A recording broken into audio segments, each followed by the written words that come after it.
The rain had just stopped when Daniel, a 29-year-old mechanic with grease-stained hands and a shy smile, walked nervously into La Belle Maison, the fanciest restaurant he'd ever seen. His reflection in the glass doors almost made him turn back. His shirt was clean but wrinkled, his shoes old but polished. Tonight wasn't supposed to be special. It was just a blind date, something his coworker had set up after months of teasing him for being married to his garage. Go live a little, his friend had said, but as Daniel stood under the chandelier light, he felt completely out of place. Everyone around him was dressed in expensive suits and sparkling dresses. His stomach twisted. He checked the text again. Table 9. Blue dress. Name's Emily. He scanned the tables and spotted a woman in a blue dress sitting alone. Her back was straight, her posture graceful, though something about her shoulders seemed fragile. Taking a deep breath, Daniel approached.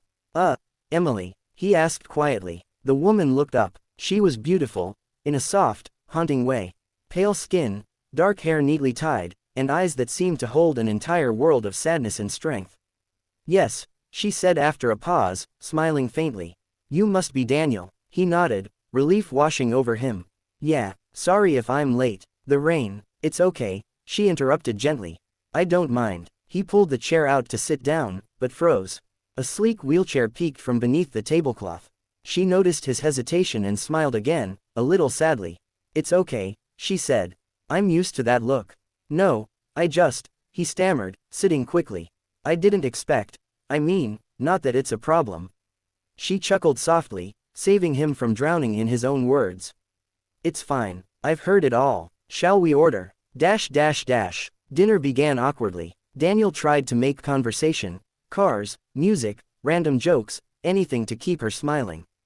Surprisingly, she laughed more than he expected. There was something magnetic about her, not just her beauty, but her calmness, her quiet dignity. He noticed she didn't move her legs under the table. Every time the waiter came, she thanked him softly, never showing even a flicker of bitterness. Halfway through the meal, Daniel's nerves eased.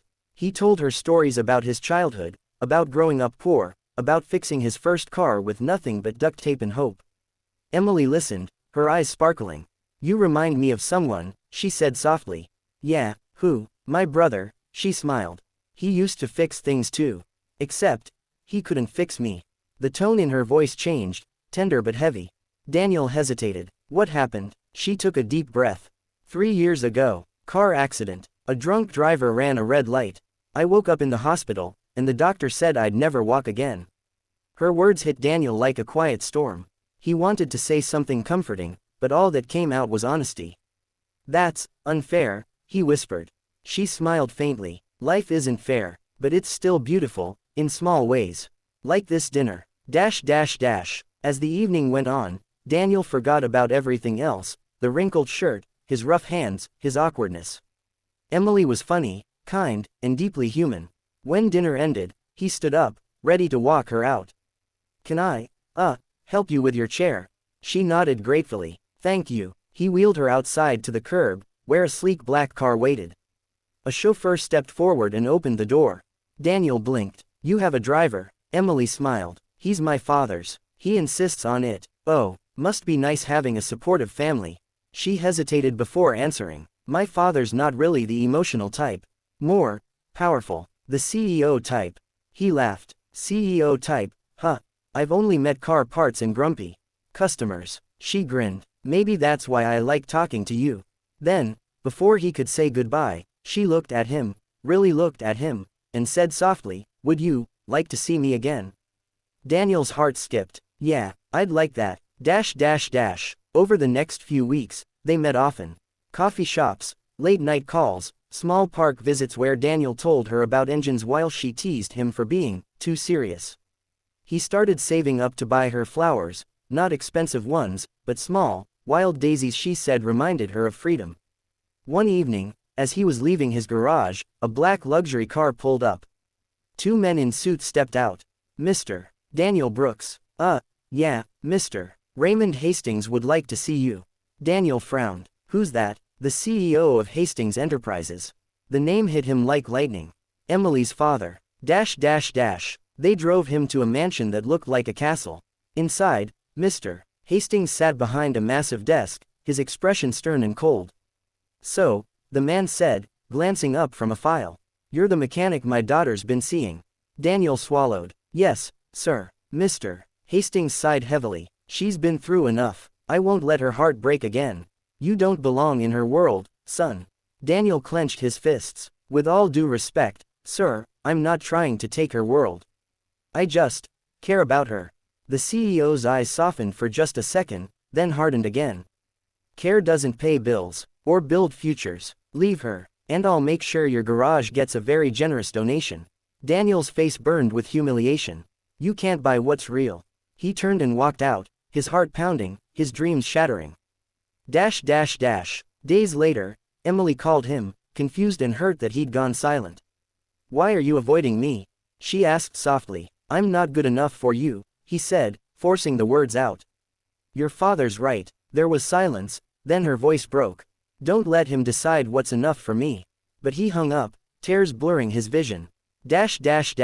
Weeks passed. Daniel threw himself into work, pretending nothing mattered. But every time he saw a blue dress or smelled daisies, his chest ached. Then one afternoon, a limo pulled up outside his garage again. This time, Emily herself stepped out, wheeling toward him with determined eyes.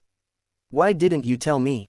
She demanded. Daniel looked away. Because your father doesn't decide who I love, she cut in sharply. He froze. Her voice softened. You taught me something, Daniel. You taught me that people who fix things don't just fix machines, they fix hearts. He stared at her, stunned. And for the record, she added with a tearful smile, my father doesn't own me. But I do own 30% of his company. So technically, I'm your boss now. Daniel laughed through his tears. Guess I better start polishing your car then. She giggled. Only if you let me ride with you. The following weekend, Mr. Hastings himself came to the garage.